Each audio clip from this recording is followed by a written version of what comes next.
Around midday on December 22nd, 1944, General der Panzertruppen Heinrich von Luttwitz stood in a farmhouse command post west of Bastogne, Belgium, studying a map that showed something impossible. The map showed American positions that should not exist. 3 days earlier, von Luttwitz commanded the 47th Panzer Corps, spearheading the southern thrust of Germany's Ardennes offensive. His forces had surrounded the American 101st Airborne Division in Bastogne. The town was critical. 7 roads converged there. Whoever controlled Bastogne controlled movement through the Ardennes. Von Luttwitz had 15,000 soldiers, 45 tanks, and complete encirclement. The Americans inside had maybe 6,000 men, limited ammunition, no armor support, and no clear path for reinforcement.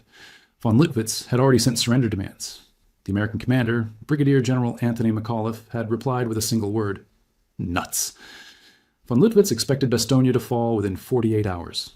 Standard military doctrine said surrounded forces without reinforcement or resupply would collapse within 2 to 3 days. The Americans were low on ammunition, medical supplies, and food. Winter weather prevented air resupply. The situation was tactically hopeless. But the map showed American Third Army units approaching from the south, moving faster than should be physically possible. The Third Army had been fighting more than 150 kilometers away near the German border, engaged in heavy offensive operations around Saarbrücken. Military doctrine said an army engaged in offensive operations needed minimum 1 to 2 weeks to disengage, reorient 90 degrees, and mount a counteroffensive through winter terrain. Von Luttwitz had studied logistics his entire career. He knew what armies could and could not do. What the map showed violated every principle of military movement he understood. The Third Army was commanded by Lieutenant General George Smith Patton, Jr., and von Luttwitz was beginning to understand why other German commanders had warned him about this particular American general. The first German officer von Luttwitz knew who had fought Patton was General Lieutenant Fritz Bayerlein, commander of the Panzer Lehr Division. Von Luttwitz had served with Bayerlein in North Africa and Russia. They were friends, had trained at the same Kriegsschule, and understood armored warfare the same way. In August 1944, Bayerlein's Panzer Lehr Division was one of Germany's elite formations. Full strength, experienced crews, the best equipment Germany could produce. The division had fought across France since D-Day, conducting the kind of mobile defense that German doctrine prescribed. Trade space for time, make the enemy pay for every kilometer, preserve combat power, withdraw to prepared positions, fight from strength. Bayerlein's division faced Patton's Third Army during the Dace-Pinard breakout from Normandy. On July 25, 1944, American forces launched Operation Cobra, the breakout offensive south of St. Lo. Bayerlein positioned the Panzer Lehr Division to conduct a mobile defense along predicted American axes of advance. German doctrine said American forces would advance methodically, consolidate gains, secure supply lines, and advance again. Predictable, controllable. Bayerlein prepared defensive positions in depth, planned withdrawal routes, and positioned reserves to counterattack American penetrations. Everything by doctrine, everything correct. Patton's forces ignored the doctrine. On August 1st, 1944, American Third Army elements penetrated German lines near Avranches. Standard procedure said they would consolidate, bring up supplies, prepare for the next phase. Instead, they kept moving. On August 2nd, they were 30 kilometers deeper. On August 3rd, 40 kilometers. By August 4th, American armored columns were 60 kilometers behind where German intelligence said they should be. Bayerlein's carefully prepared defensive positions were bypassed. His planned withdrawal routes were cut. His reserve forces were isolated. Within 72 hours, the Panzer Lehr Division was combat ineffective, not destroyed by firepower, destroyed by movement. The Americans had moved faster than the Germans could react. Bayerlein later told von Luttwitz that fighting Patton felt like fighting a completely different army than the one he had faced under other American commanders. The British, under Field Marshal Bernard Montgomery, advanced methodically, predictably, following doctrine. The Americans under Lieutenant General Omar Bradley advanced carefully, securing flanks, maintaining supply lines. Both were competent, professional, dangerous, but predictable. German defensive doctrine worked against them. Trade space for time, make them fight for ground, inflict casualties, withdraw before encirclement, preserve combat power. German commanders could anticipate their movements, prepare defenses, and execute withdrawals with acceptable losses. Patton did not allow that. His forces moved at speeds German doctrine said were impossible. They bypassed strong points instead of reducing them. They cut supply lines instead of pushing frontally. They appeared in places German intelligence said they could not reach, and they did it faster than German forces could reposition to counter them. Bayerlein said it felt like fighting an opponent who ignored the rules both sides had agreed to follow. By mid-August 1944, the Panzer Lehr Division had been reduced from 15,000 men and 200 armored vehicles to maybe 4,000 men and 30 operational tanks, not through direct combat, through collapse of defensive cohesion caused by operational tempo the Germans could not match. The second officer von Luttwitz heard from was General der Panzertruppen Walter Kruger, commander of the 58th Panzer Corps. Kruger had fought in Poland, France, and Russia. He was a professional, experienced in mobile warfare, and understood how armored operations worked. In September 1944, Kruger's corps defended the Moselle River line in eastern France. The Moselle was a formidable defensive obstacle. Wide river, limited crossing points, high ground on the eastern bank. German forces held prepared positions with clear fields of fire. Standard defensive doctrine said an attacking force needed 3-to-1 superiority to force a river crossing. Patton's Third Army had maybe 2-to-1 superiority in most sectors, sometimes less. Military planning said Patton would need to concentrate forces, conduct reconnaissance, prepare crossing sites, mass artillery, and execute a deliberate assault. That process required time, days, maybe a week. On September 5th, 1944, American forces from Third Army's 12th Corps reached the Moselle River near Nancy. On September 6th, they were crossing. Not after days of preparation, immediately. Kruger's defensive positions were sound. His troops were experienced. His artillery was registered on the crossing sites. But American forces crossed in multiple locations simultaneously, using assault boats, improvised rafts, captured German equipment, and in some cases swimming. They did not wait for bridging equipment. They did not mass forces at single crossing points. They crossed wherever they found an opportunity and established bridging operations under fire.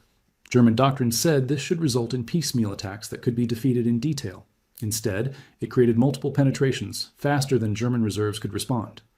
By September 8th, American forces had 3 bridgeheads across the Moselle.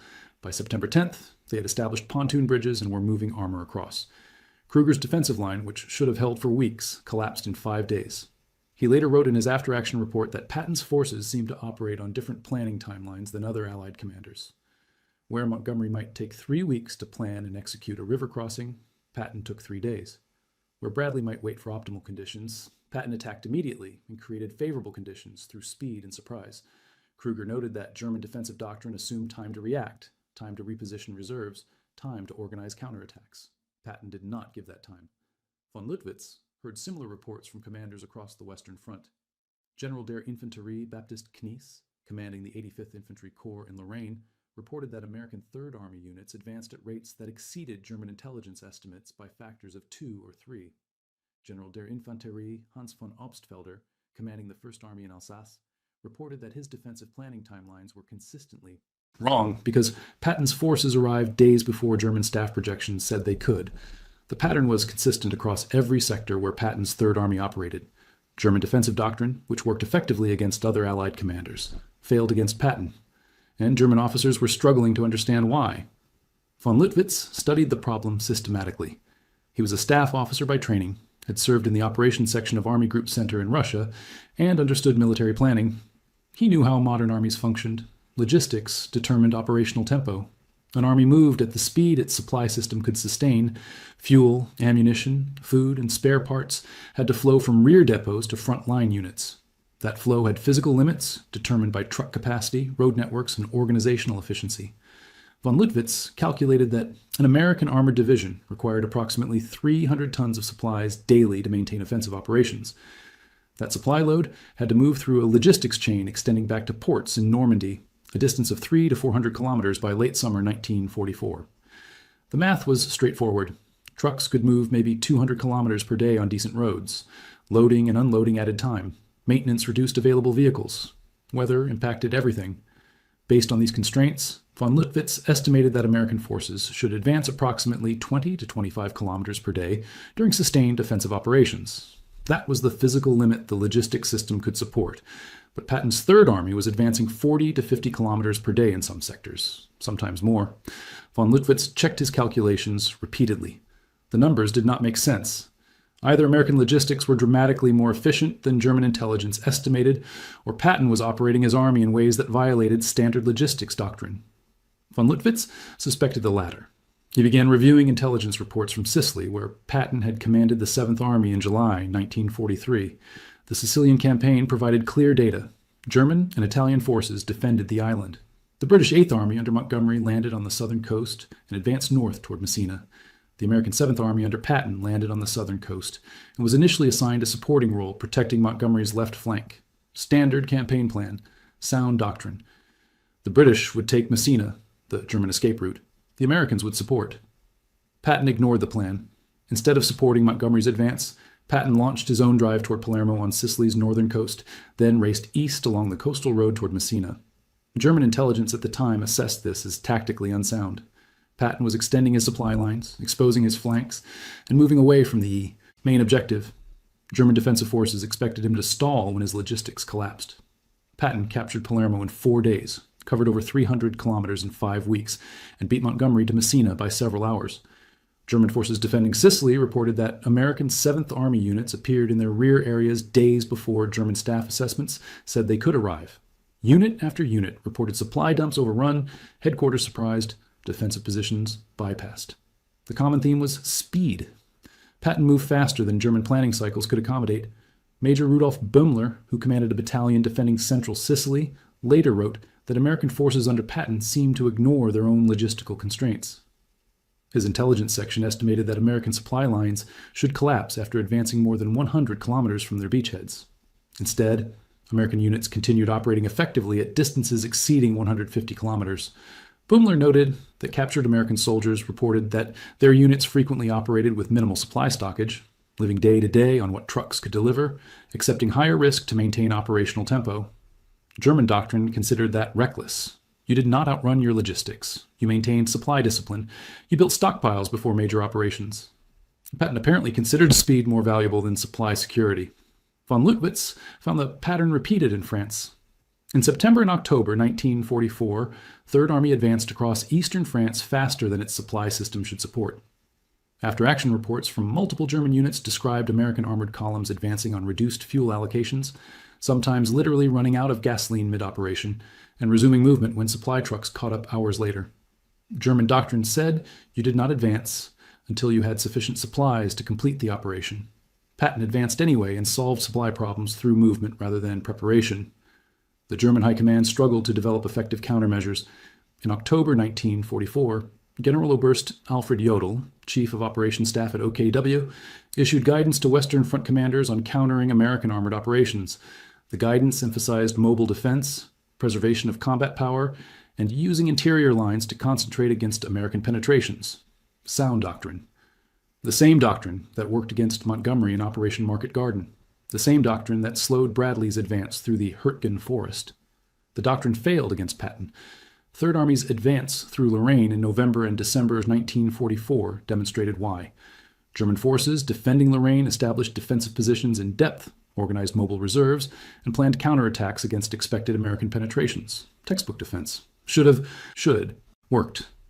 Instead, Patton's forces attacked simultaneously across multiple sectors, creating penetrations faster than German reserves could respond, bypassing strong points, isolating defensive positions, and forcing German forces into reactive mode where they could not execute planned counterattacks. The 58th Panzer Corps lost 60% of its combat power in 2 weeks, not through direct combat, but through operational collapse caused by losing the initiative. The Lorraine campaign also revealed the limits of Patton's approach. In September 1944, Third Army reached the fortified city of Metz. The city was surrounded by 43 interconnected forts, built between the 1870s and 1930s. These were not field fortifications. They were permanent concrete and steel structures with deep underground galleries, armored gun turrets, and overlapping fields of fire. Hitler had designated Metz a fortress city, ordering the garrison to resist to the last extremity. The 462nd Volksgrenadier Division defended the city and its fort system with approximately 14,000 German troops. Patton initially believed Metz would fall quickly. His operational style emphasized speed and maneuver. Sieges violated that philosophy. On September 27, 1944, Third Army's 5th Infantry Division launched an assault on Fort Dryant, a key position southwest of Metz. The fort was built in 1902, continuously reinforced by French and German armies. It had steel-reinforced concrete walls, a deep dry moat, barbed wire barriers, 5 main gun batteries mounting 150mm guns, and extensive underground facilities. American planners had not conducted ground reconnaissance. They were unaware of the fort's layered defenses. The assault failed badly. American infantry penetrated the outer defenses, but could not advance through the underground tunnel system. German defenders used the tunnels to counterattack from unexpected directions. Tank destroyers proved ineffective against armored pillboxes. Artillery bombardment, including 240mm guns and aerial bombing by P-47 Thunderbolts, caused minimal damage to the fortifications. By October 9th, Patton ordered the attack abandoned. The 5th Infantry Division had suffered significant casualties for no gain. Major General S. Leroy Irwin, division commander, received blame for moving too slowly, though the real problem was that fortified positions required different tactics than mobile warfare. General Omar Bradley, Patton's superior, was frustrated by the Fort Dryant operation. Bradley later recorded confronting Patton, "For God's sake, George, lay off. I promise you'll get your chance. When we get going again, you can far more easily pinch out Metz and take it from behind." Bradley wanted Patton to bypass Metz entirely. Patton insisted on taking it, partly from operational necessity, partly from pride. The disagreement highlighted tension between Patton's aggressive instincts and theater-level strategy. The Metz siege dragged through October and into November. Heavy autumn rains turned the terrain to mud. Supply shortages, particularly fuel, limited operations. Third Army was receiving approximately 200,000 gallons of fuel daily against requirements of 350,000 to 400,000 gallons. The shortages forced Patton to choose which operations to prioritize. German defenders under General Otto von Knobelsdorff conducted effective delaying actions, using the fortifications and terrain to maximum advantage. The 58th Panzer Corps and German First Army forces defending Lorraine were outnumbered and outgunned, but the defensive advantages of the Metz fort system partially offset American material superiority. In mid-November, Third Army finally assembled sufficient resources for a major coordinated assault. On November 8, 1944, two corps attacked simultaneously. 20th Corps under Major General Walton Walker advanced from the north and west against Metz. 12th Corps under Major General Manton Eddy attacked from the south, bypassing Metz to strike toward the Saar River. The coordinated offensive employed tactics learned from the Fort Dryant failure. American forces avoided frontal assaults on fortified positions when possible. They used combined arms operations, coordinating infantry, armor, artillery, and air support. They systematically reduced individual forts rather than attempting to storm the entire system simultaneously. By late November, American forces had encircled Metz and were reducing the fort system piece by piece. Fort Dryant, which had resisted assault in September and October, finally surrendered on December 8th without requiring another direct attack. The garrison had been isolated and cut off from resupply.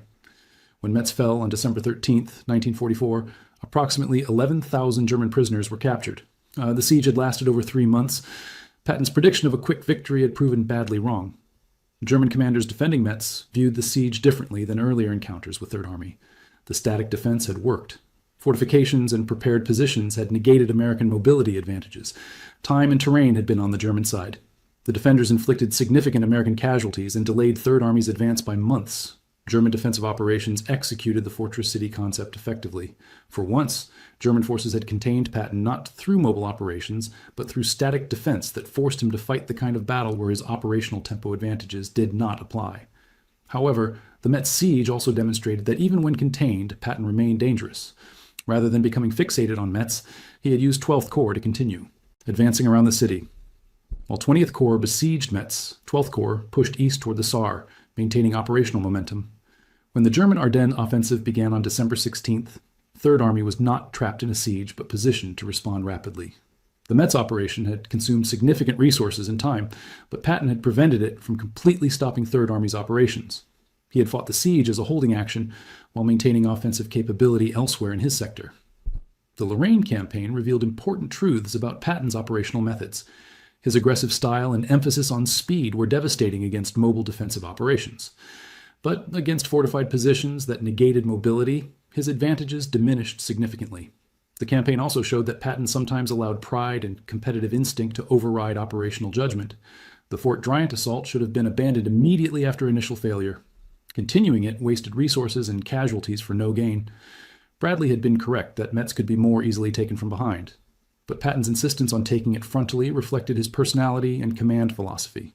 He believed in maintaining constant pressure, never allowing the enemy respite, even when tactical conditions did not favor his preferred methods.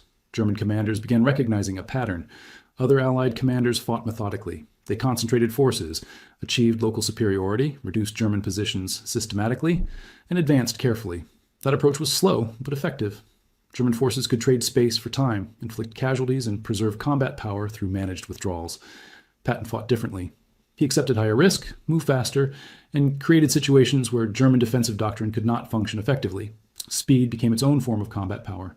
German forces found themselves constantly reacting, repositioning, withdrawing under pressure, unable to establish defensive coherence.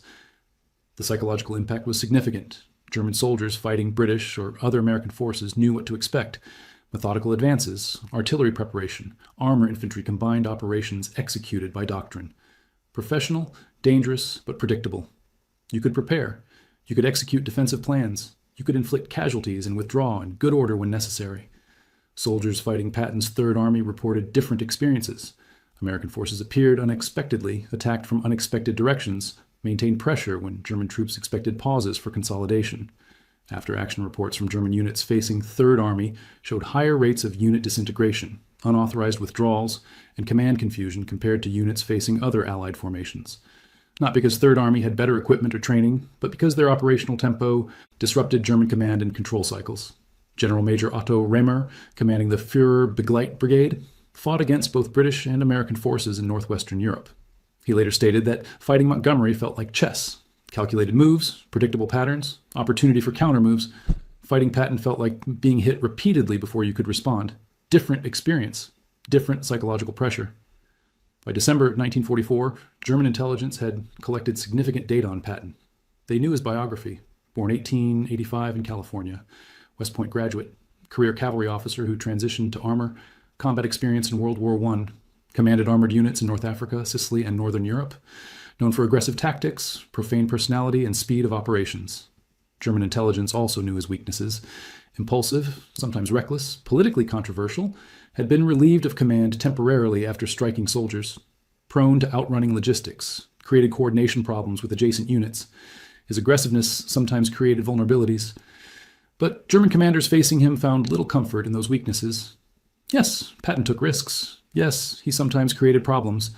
But his speed and aggressiveness created worse problems for German forces trying to defend against him. In the calculus of combat effectiveness, Patton's strengths outweighed his weaknesses when measured by the destruction of German combat power. Senior German commanders recognized this.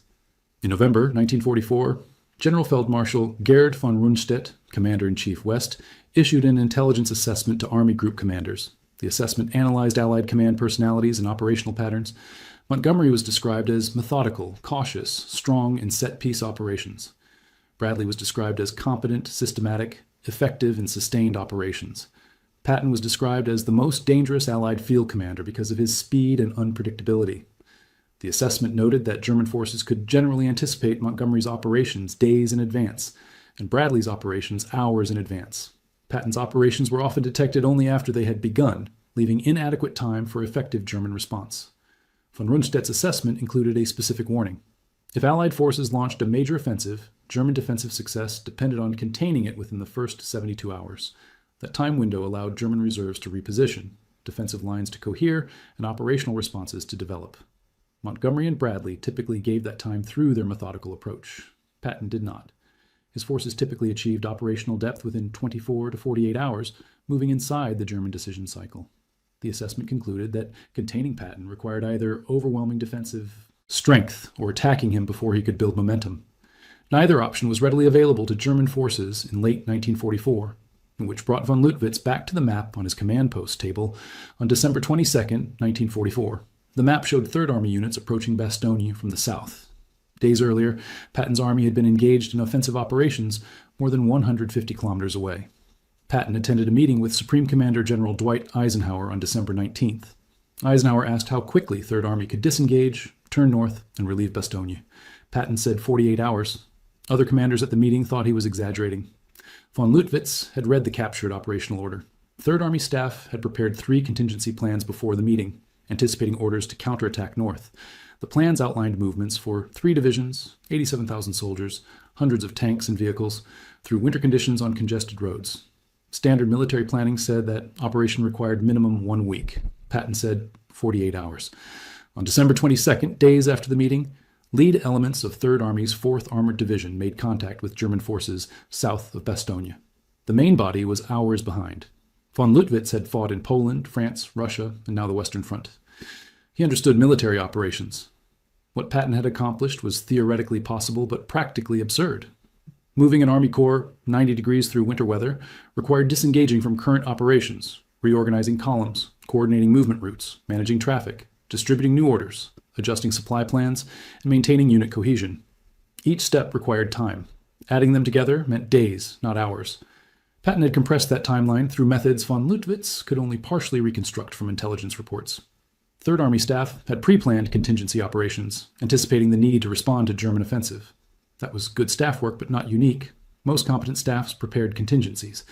The difference was execution speed. Patton issued verbal orders immediately, confirmed with written orders later. He accepted risks of coordination problems to gain time. He used multiple movement routes simultaneously, accepting congestion to increase throughput. He prioritized lead combat elements over support units, reversing standard practice of moving logistics forward first. He communicated intent rather than detailed instructions, allowing subordinate commanders to solve problems locally rather than waiting for higher headquarters guidance. Each technique violated standard doctrine. Each technique had risks. Together, they compressed operational timelines by 40 to 60%. Von Lüttwitz studied the effect on his own operational plan.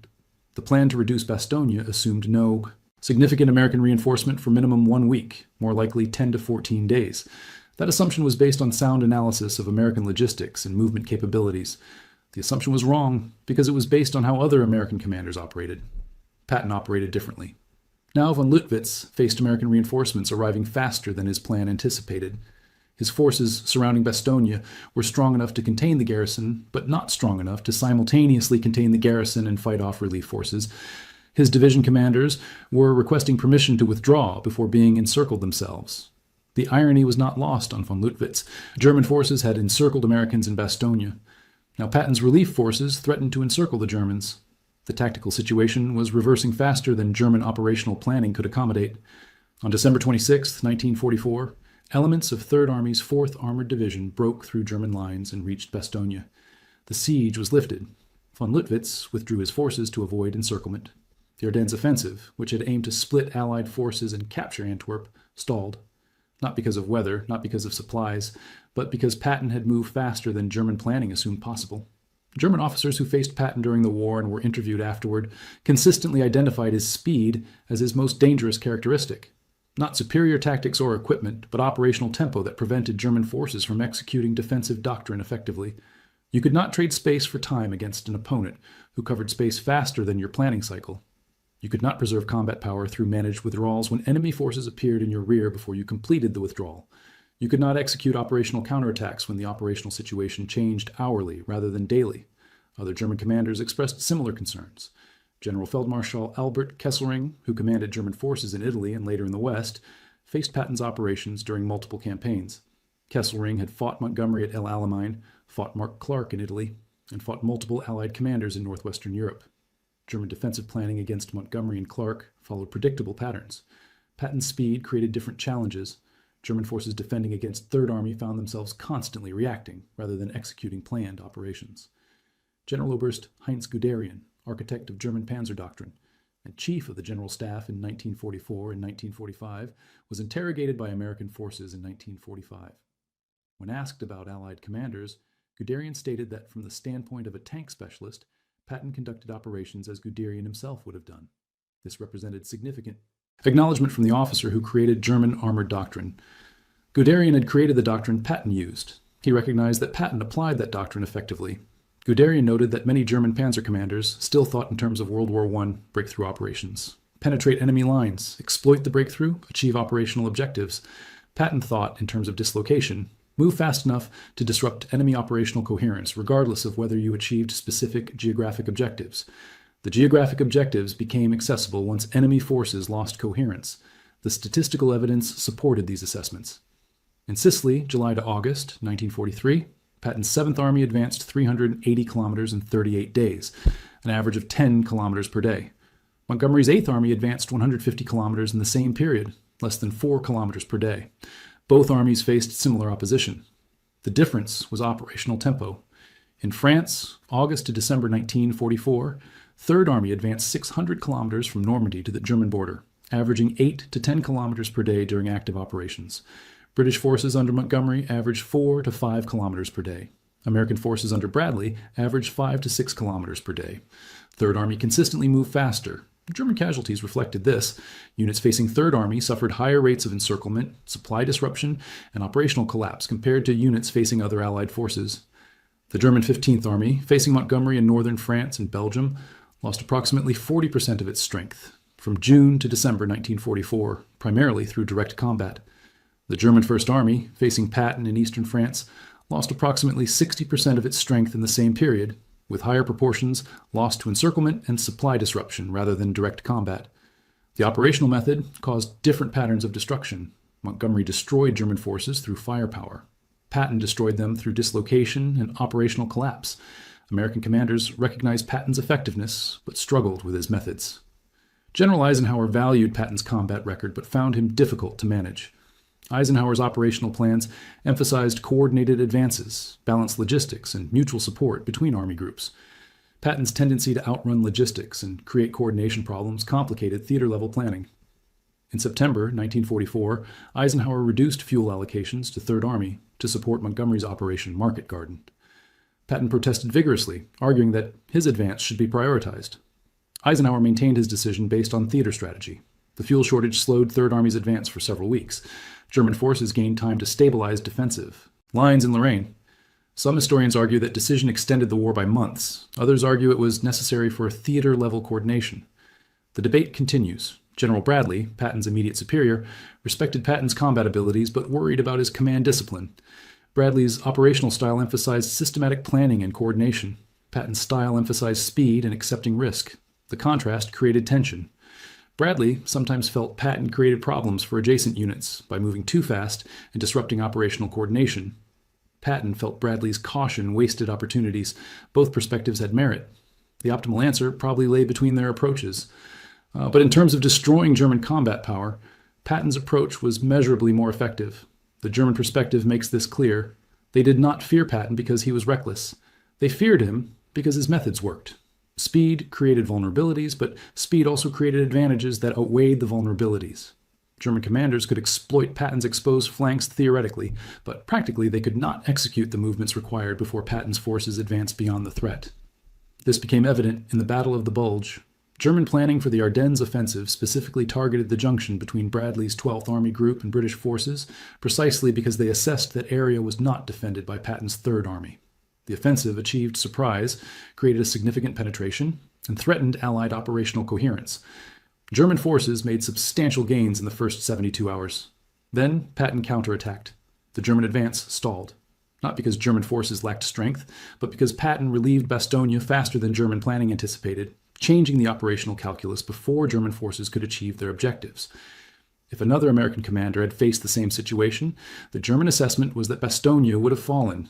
The Meuse River crossings would have been threatened, and the Ardennes offensive might have achieved strategic results. Patton's speed prevented that outcome. After the Battle of the Bulge, German defensive strategy on the Western Front shifted. Previous strategy had attempted to trade space for time, preserving combat power through mobile defense. That strategy had failed against Patton repeatedly. New strategy emphasized static defense in fortified positions, attempting to slow Patton through defensive depth rather than mobile operations. The shift acknowledged that German mobile forces could not operate effectively against Third Army's operational tempo. Better to defend in place and force Patton to conduct time-consuming siege operations. The strategy had some success. Third Army's advance slowed when facing fortified cities like Metz, but the overall strategic effect was minimal. Static defense surrendered. Initiative completely. German forces could slow Patton, but they could not stop him. And once Third Army penetrated fortified zones, German forces lacked mobile reserves to counterattack, because those reserves had been committed to static defense. In March 1945, Third Army crossed the Rhine River at Oppenheim, south of Mainz. The Rhine represented the last major natural barrier protecting Germany. Crossing it meant the war was effectively over. Montgomery had been planning a massive set-piece operation, Operation Plunder, scheduled for March 23rd. The operation involved 4,000 artillery pieces, aerial bombardment, airborne assaults, and elaborate logistics preparation. Classic Montgomery. Methodical, overwhelming, guaranteed to succeed. Patton wanted to beat him across. On March 19th, Bradley told Patton to take the Rhine on the run. Patton had been preparing. His staff had positioned bridging equipment and assault boats in rear areas since the previous fall. On March 21st, Major General Manton Eddy, commanding 12th Corps, received orders to cross immediately. The 5th Infantry Division, commanded by Major General S. Leroy Irwin, was assigned the mission. The crossing site was Oppenheim, approximately 12 miles south of Mainz. Patton ordered a feint at Mainz to draw German attention while the real crossing happened at Oppenheim. The timing was extraordinarily compressed. Irwin was informed on March 21st that the crossing could happen that night. He protested that a well-planned and ordered crossing was impossible on such short notice, but he could get some sort of bridgehead. Patton said that was exactly what he wanted. Some sort of bridgehead was enough. The crossing began at 22:30 hours on March 22, 1945. The 11th Infantry Regiment led the assault. Soldiers crossed in assault boats under darkness. To their surprise, German resistance was minimal. The opposite bank was lightly defended. German forces had not expected a crossing at Oppenheim. Their attention was focused on Mainz and the northern sectors where Montgomery was preparing. By morning of March 23rd, 5th Division had established a solid bridgehead. Engineers began constructing pontoon bridges immediately. The 249th Engineer Combat Battalion completed a 366-meter floating bridge in 18 hours, a remarkable engineering accomplishment. By March 24th, armor and vehicles were crossing the Rhine in large numbers. Within 48 hours of the initial assault, Third Army had moved substantial combat power across the river and was advancing into southern Germany. Patton made certain the world knew about it. On March 23rd, he telephoned Bradley.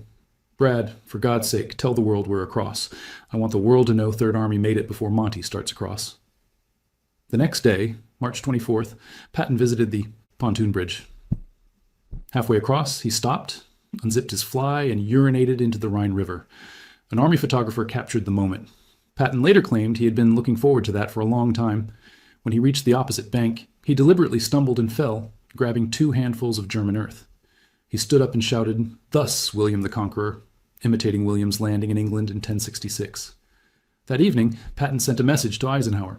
"Dear Schaeff, I have just pissed into the Rhine River. For God's sake, send some gasoline." The Rhine crossing epitomized everything about Patton that German commanders found impossible to counter. Minimal preparation time, accepting risk to achieve speed, crossing in an unexpected location, exploiting success immediately rather than consolidating, and generating operational momentum faster than German forces could react. Montgomery's Operation Plunder began on schedule on March 23rd. It was a magnificent operation, professionally executed with overwhelming force. But Patton had already crossed 24 hours earlier with a fraction of the resources Montgomery employed. The contrast was stark. Montgomery planned for weeks, assembled massive forces, executed a deliberate assault, and crossed successfully. Patton planned for hours, used what was immediately available, achieved surprise, and crossed successfully. Both methods worked, but Patton's method was faster. German forces opposing Third Army's Rhine crossing were fragments of Army Group G, commanded by General Feldmarschal Kesselring. The units defending the Oppenheim sector were understrength, poorly equipped, and positioned to defend against an assault at Mainz. When Third Army crossed at Oppenheim, German forces were caught out of position. Hitler ordered counterattacks to eliminate the bridgehead. Kesselring replied that no reserves were available. The German defensive system in the west had collapsed. Units were isolated, communications were disrupted, command and control was fragmenting. Patton's Rhine crossing exploited that collapse perfectly. He crossed where Germans were weakest, at a time when they could not respond, and exploited success faster than German forces could reorganize. Kesselring later acknowledged that Patton's Rhine crossing at Oppenheim was the most professionally executed river assault operation he witnessed in the entire war. Coming from a German field marshal who had commanded defensive operations across North Africa, Italy, and Western Europe, that assessment carried significant weight. The operation succeeded because it combined surprise, speed, and risk acceptance in ways that overwhelmed German defensive capabilities. Within 2 weeks of the crossing, Third Army moved more than 60,000 military vehicles across the Rhine. The operation was a key factor in ending the war in Europe, months ahead of Allied high command projections. Third Army's final advance through southern Germany in April and May 1945 demonstrated Patton's operational method at its peak. German forces were collapsing, command and control was fragmenting, supply systems were destroyed, but organized resistance remained in many sectors. Other Allied forces conducted deliberate advances, clearing sectors systematically. Patton's forces drove deep, bypassing resistance, seizing key terrain, cutting communications, and creating operational chaos in German rear areas. German unit commanders found themselves isolated, surrounded, unable to communicate with higher headquarters, and facing American forces they had not known were approaching.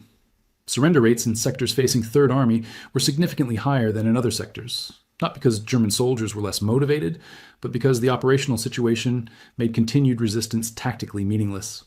The final casualty statistics reflected Patton's impact. Third Army captured or destroyed more German combat power per day of operations than any other Allied field army in Europe. From August 1944 to May 1945, Third Army advanced further, captured more prisoners, seized more territory, and inflicted higher rates of German force disintegration than comparable Allied formations.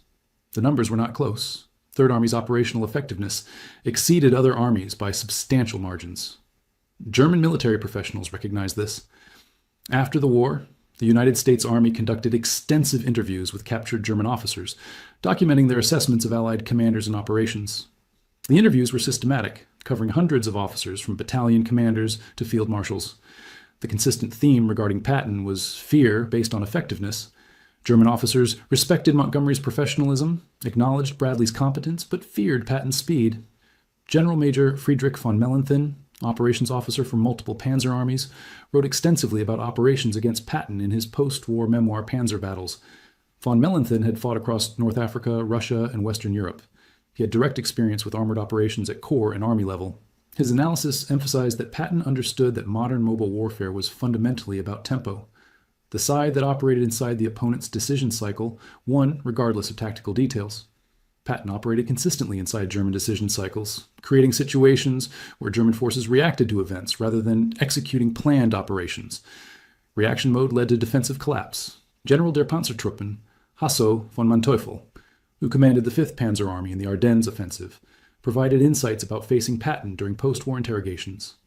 Von Manteuffel noted the irony that German forces faced an opponent who applied blitzkrieg principles more effectively than German commanders could in 1944 and 1945. German doctrine had emphasized speed, surprise, and dislocation since the 1930s. Patton used those same principles, but with advantages German commanders lacked. He had better logistics, better intelligence, and more operational freedom than German commanders operating under Hitler's increasingly restrictive control. By late 1944, German operations were constrained by fuel shortages, Allied air superiority, and Hitler's no-retreat orders. Patton faced logistical challenges, but operated in an environment where his superiors allowed him operational freedom. That freedom, combined with his aggressive personality, created an opponent German forces could not effectively counter. The historical assessment has remained consistent. Military historians, analyzing the European campaign, rate Patton as the most effective Allied operational commander, based on measurable outcomes. Some historians note his flaws. He created coordination problems, strained logistics, and his personal behavior was often problematic. These criticisms are valid, but the fundamental question is which Allied commander most effectively destroyed German combat power. By that measure, Patton exceeded his peers substantially. German commanders' fear of him was rational, based on repeated experience of his methods defeating their defensive operations. Patton died in December 1945 from injuries sustained in a vehicle accident in Germany. He was 60 years old. His death occurred months after Germany's surrender, but while he was still commanding Third Army during occupation duties. German officers who had fought against him learned of his death. Some noted it privately with something approaching relief. The opponent they had feared was gone. General der Panzertruppen Heinrich von Luttwitz was interviewed after the war as part of the United States Army's historical documentation project. He was asked to assess Allied commanders he had faced. He discussed Montgomery's professionalism, Bradley's systematic approach, and other commanders' various strengths. Regarding Patton, von Luttwitz's assessment focused on operational tempo. Patton understood that war was about creating chaos in the enemy's operations, while maintaining coherence in your own. Patton created chaos through speed. German forces defending against him spent their time reacting, repositioning, trying to understand what was happening. That constant reaction prevented effective defense.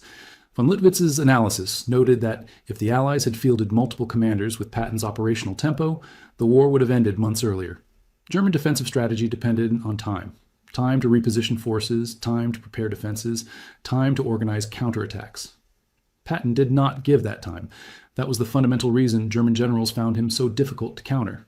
The historical record supports this conclusion. Third Army's operational achievements exceeded other Allied formations by substantial margins. German forces facing Third Army suffered disproportionate casualties, encirclements, and operational disintegration. The cause was not better equipment, not numerical superiority, but operational tempo that German defensive doctrine could not counter. Patton's legacy in military history rests on this reality. He demonstrated that speed and aggressiveness, applied systematically at operational scale, could defeat defensive forces through dislocation rather than firepower. That lesson influenced post-war American military doctrine significantly. The concept of operational tempo, moving inside enemy decision cycles, became central to United States Army operational planning. The doctrine traces directly to Patton's demonstrated effectiveness in World War II. German military professionals studied Patton's methods after the war. The Bundeswehr, established in 1955, incorporated analysis of Allied operations into its doctrinal development. Patton's campaigns were studied extensively because they demonstrated how mobile warfare could defeat defensive operations, even when the defender held good terrain and prepared positions. The lesson was clear. Defensive success required either matching the attacker's operational tempo or possessing such overwhelming defensive strength that tempo became irrelevant. German forces in 1944 and 1945 had neither advantage when facing Patton. The result was operational defeat, even when German forces fought effectively at tactical level. That combination of tactical competence and operational defeat characterized German forces facing Third Army throughout the Northwest Europe campaign. German soldiers fought hard. German officers executed sound tactics. German defensive positions were professionally constructed. None of it mattered when Patton's operational tempo prevented those advantages from being employed effectively. The fear German generals felt was not fear of individual battles, but fear of operational irrelevance. Fear that their professional expertise, their tactical skill, their defensive preparations would become meaningless because Patton moved too fast for any of it to matter. That fear was realized repeatedly from Sicily to southern Germany. It made Patton the Allied commander German generals feared most. Not the most skilled, not the most careful, but the most dangerous because his methods worked and German doctrine had no effective counter.